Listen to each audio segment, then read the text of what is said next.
A woman named Susan posted this selfie video online. It was shot on July 29, 2008. This is me, July 29, 2008. It is 12:33 Mountain Time. Covering all my bases, making sure that if something happens to me or my family or all of us, that our assets are documented. Hope everything works out and we're all happy and live happily ever after as much as that's possible. Susan mysteriously disappeared after posting this selfie.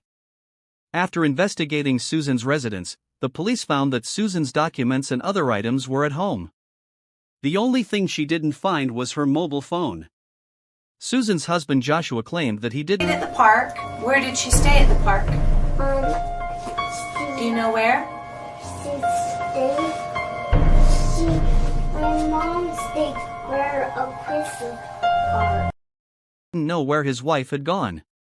He said that he had a good relationship with his wife, but the child's words shocked the police.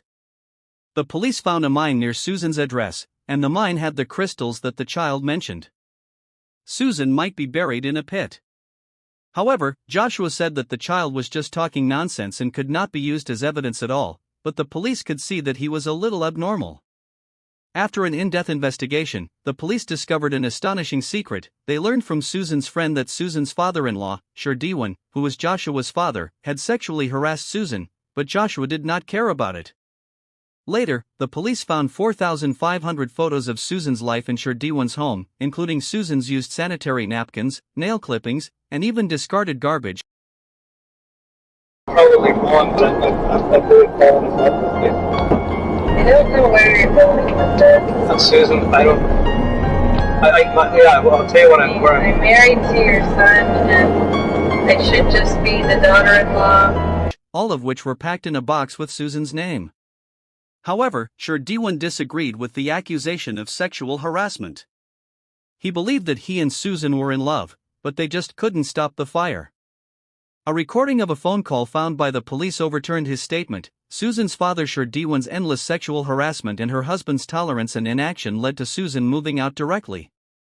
On September 23, 2011, the court ruled that Joshua's family lost custody of the child and could only meet regularly.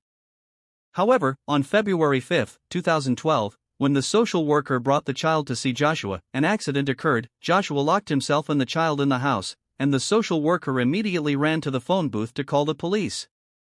At this moment, there was a loud noise behind him, and Joshua's house instantly burned into a sea of fire. Joshua and the child died of carbon monoxide poisoning, but the police found that the child's chest and head had marks of being cut. When they saw the axe in Joshua's hand, everything was clear, but the police didn't know why he did it. In this way, Susan's disappearance became an unsolved mystery. On February 14, 2013, the FBI released a 4-minute surveillance video of the mysterious woman before she disappeared. As soon as the girl stepped into the elevator, she pressed all the floors. Strangely, the elevator door did not close for a long time, as if someone had been pressing the door open button at the door. About 10 seconds later, the girl leaned out and looked at the corridor. Not sure if she saw the person following her, the girl immediately returned to the elevator and hid in the corner. After hiding for about 10 seconds, she leaned out again to look at the corridor, and even suddenly jumped out, as if she wanted to get off the people in the